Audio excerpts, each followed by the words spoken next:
Alhamdulillah. Wassalatu wassalamu ala Rasulillah Sayyidina wa maulana Muhammad ibni Abdillah wa ala alihi wa sahbihi wa man tabi'ahu wa mawalah. Ashhadu an la ilaha illallah wahdahu la syarika lah wa ashhadu anna sayyidana Muhammadan abduhu wa rasuluhu la nabiyya ba'dah.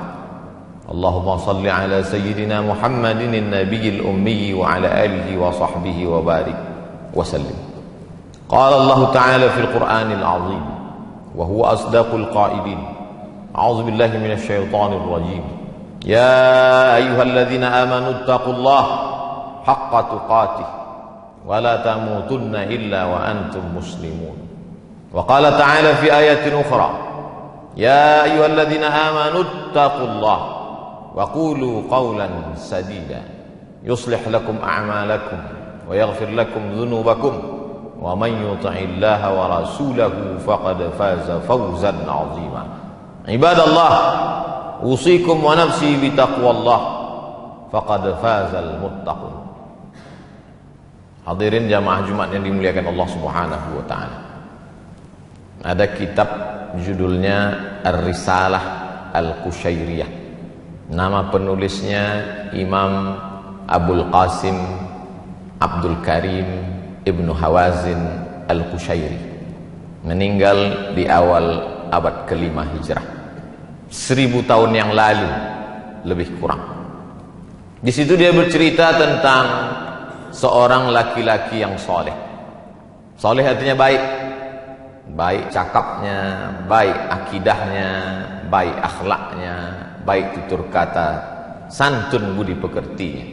Salatnya cukup, zakatnya penuh, sedekahnya tak terhitung lagi, sopan santunnya tak menyinggung perasaan orang lain.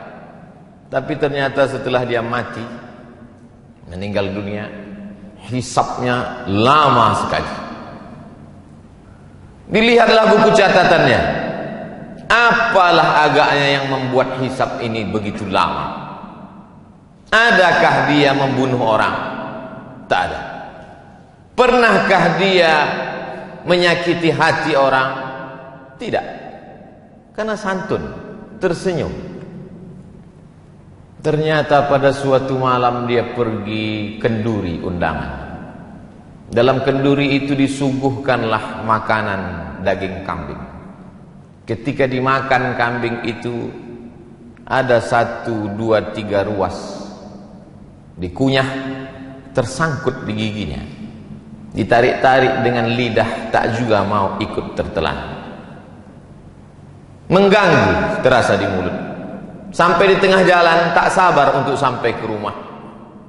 Dia lihat ada pokok kayu ranting kecil di depan rumah orang.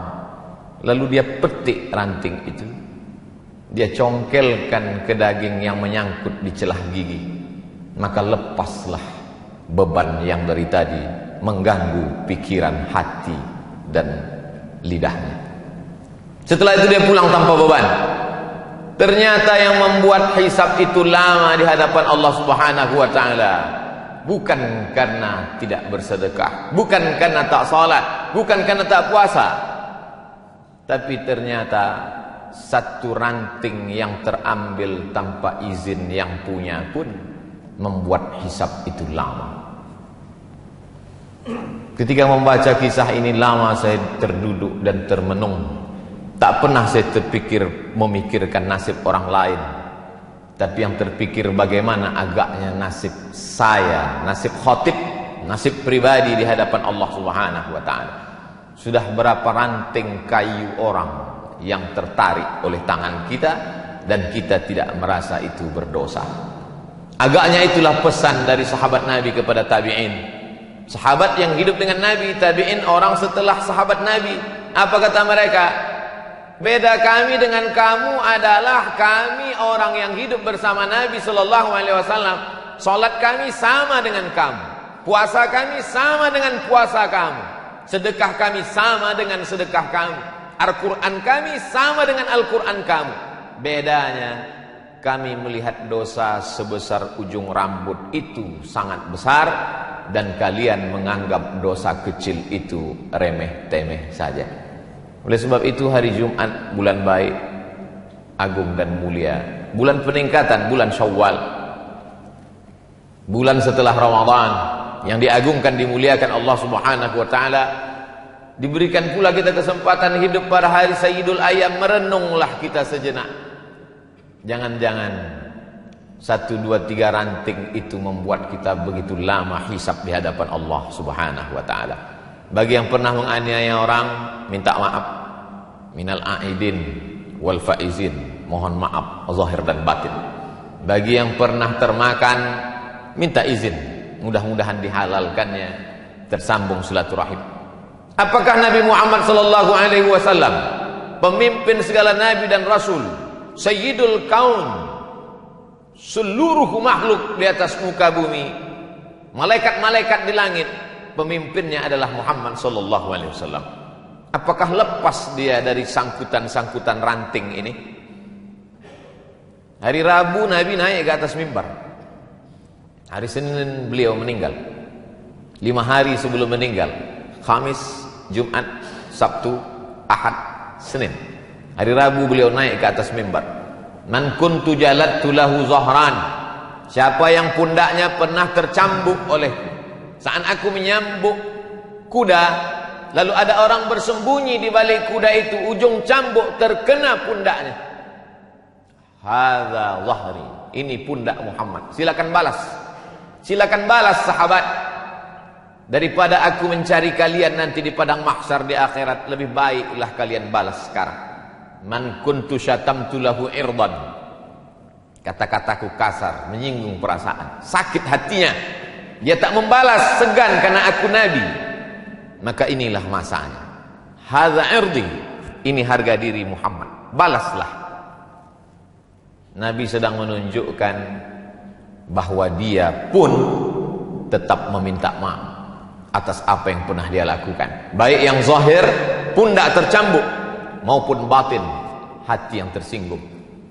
Cukupkah dengan solat tarawih 30 malam lengkap dengan witir, tahajud, solat sunat pagi, awabin, isyraq? Cukupkah dengan zikir, membaca Al-Quran, khatam berkali-kali? Tak lepas, wahai jamaah Jumat yang dimuliakan Allah Subhanahu wa ta'ala. Kalaulah satu ranting membuat kita terhisap begitu lama, lalu bagaimana dengan orang yang sengaja memotong, mengambil, menggarap, menghabisi, lalu kemudian menganggap cukup tertebus dengan labbaik Allahumma labbaik, cukup ditebus dengan umrah, cukup ditebus dengan munajat di pintu Ka'bah. Begitu banyak yang membuat kita ada sangkutan-sangkutan di padang mahsyar. Makanya kata Nabi, ittaquz zulma, jangan kamu aniaya orang, jangan kamu zalimi orang. Fa inna zulma zulumatun yaumal qiyamah. Karena perbuatan aniaya akan menjadi kegelapan pada hari kiamat. Mohon maaf, ada saudaraku yang digelapkan Allah di atas dunia ini, lahir dalam keadaan, maaf sekali lagi, buta. Tapi gelapnya itu ada hikmah, matanya tak pernah berdosa. Di akhirat dia akan terang benderang. Tapi ada orang-orang yang di dunia ini terang benderang melihat, dan di akhirat dia komplain, ya Rabbi lima hasyartani a'ma wa qad kuntu basira. Mengapa aku dibangkitkan dalam keadaan buta, padahal dulu aku di dunia bisa melihat? Allah menjawab, laqad atatka ayatuna, ayat-ayat kami telah sampai kepadamu. Nabi Muhammad sudah menyampaikan, meninggal Nabi diwarisi oleh para ulama, al-ulama warasatul anbiya, tapi kau tak pernah mau tahu.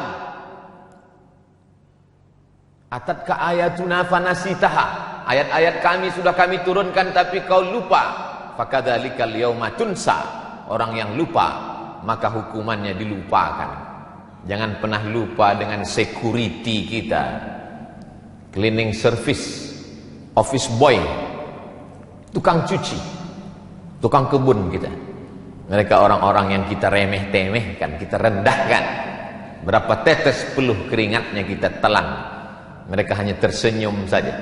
Dia akan datang menghadap, Di musim COVID-19 ini kami tidak ada uang tambahan, Pak.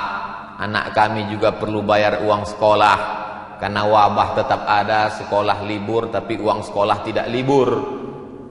Mereka hanya mampu tersenyum kalau kita katakan, orang-orang kaya yang hebat dan gagah perkasa itu akan berkata, tidak ada uang, gaji ditunda. Mereka tidak melawan, mereka hanya tersenyum. Mereka hamba Allah yang lemah. Tapi ingatlah, hisab kita terlalu lama. Irhamu man fil ardi yarhamukum man fis sama. Berkasih sayang kamu kepada hamba-hamba Allah yang lemah di atas dunia, maka Allah akan sayang kepada kamu. Seorang laki-laki duduk di dekat Nabi Muhammad sallallahu alaihi wasallam. Nabi duduk memeluk cium Sayyidina Al-Hasan dan Sayyidina Al-Husain, anak kesayangan buah hati Fatimah, pernikahan dari Sayyidina Ali bin Abi Thalib radhiyallahu anhum ajma'in. Apa kata si Arab Badui yang duduk di samping Nabi? 10 anakku, satu pun tak pernah kucium. Apa jawab Nabi? Man la yarham la yurham. Man la yarham la yurham. Siapa yang tak ada rasa kasih sayang kepada makhluk, maka tak akan mungkin turun kasih sayang Allah kepadanya. Bahwa kita banyak silap, salah dan dosa, ya, jangan putus asa. Karena ayat yang pertama dalam Al-Quran, Bismillahirrahmanirrahim, dengan nama Allah Maha Kasih dan Sayang. Kedatangan Nabi Muhammad SAW untuk apa? Wa ma arsalnaka illa rahmatan lil alamin, menjadi rahmat bagi semesta alam. Oleh sebab itu, bagi yang merasa silap, salah, dosa, ranting-ranting kayu, maka itu semua akan terlepas dari hisab kalau kita mau meminta maaf. Dan ciri orang bertakwa adalah wal afina 'anil nas, mau memberi maaf. Tapi ada orang yang angkuh dan sombong, merasa sudah menjadi penghuni surga karena begitu banyak infak, wakaf, zakat dan sedekahnya, lalu kemudian menganggap itu hanya remeh-temeh semata. Maka ingatlah, sesungguhnya tak ada yang bisa menolong kita di hadapan Allah. Yauma yafirrul mar'u min akhih, saudara kandung pun akan lari. Wa ummihi wa abih, mak kandung, ayah kandung pun tak bisa menolong. Wa sahibatihi wa banih, istri dan anak-anak pun tak bisa membantu. Likulli imri'im minhum yauma idzin sya'nun yughnih, karena semua orang sibuk mempertanggungjawabkan segala yang pernah dia lakukan. Termasuk yang akan dipertanggungjawabkan adalah ranting-ranting tadi. Khutbah Jumat sulit untuk ditangkap karena situasi dan kondisi, tapi insya Allah keyword kata kuncinya mudah saja. Pulang jamaah Jumat ke rumah, ingat satu kata, ranting kayu yang remeh-temeh dan sepele, tapi dapat menyebabkan kita terkena hisab begitu lama. Yang menyampaikan nasihat belum tentu lebih mengamalkan daripada yang mendengarkan. Boleh jadi yang mendengarkan lebih dulu selamat daripada yang menyampaikan. Siapa yang paling mulia di antara kita hari ini? Khatib tidak lebih mulia, imam belum tentu mulia. Inna akramakum indallah, yang paling takut kepada Allah, itulah yang paling mulia. At-taqwa hahuna, takwa itu letaknya di sini kata Nabi, bukan pada sorbannya, bukan pada jubahnya, bukan pada titelnya. At-taqwa hahuna, at-taqwa hahuna. Kalau ada rasa takut dalam hati, segera meminta maaf kepada manusia, meminta ampun kepada Allah, mendapatlah dia husnul khatimah. Tapi yang angkuh dan sombong, merasa cukup dengan amal, la yadkhulul jannah, tak masuk surga. Man kana fi qalbihi mithqala habbatin min khardalin min kibrin, ada sombong sebesar biji sawi. Barakallahu li wa lakum fil Qur'anil azim, wa nafa'ani wa iyyakum bima fihi minal ayati wadh-dhikril hakim, wa taqabbala minni wa minkum tilawatahu innahu huwal ghafurur rahim.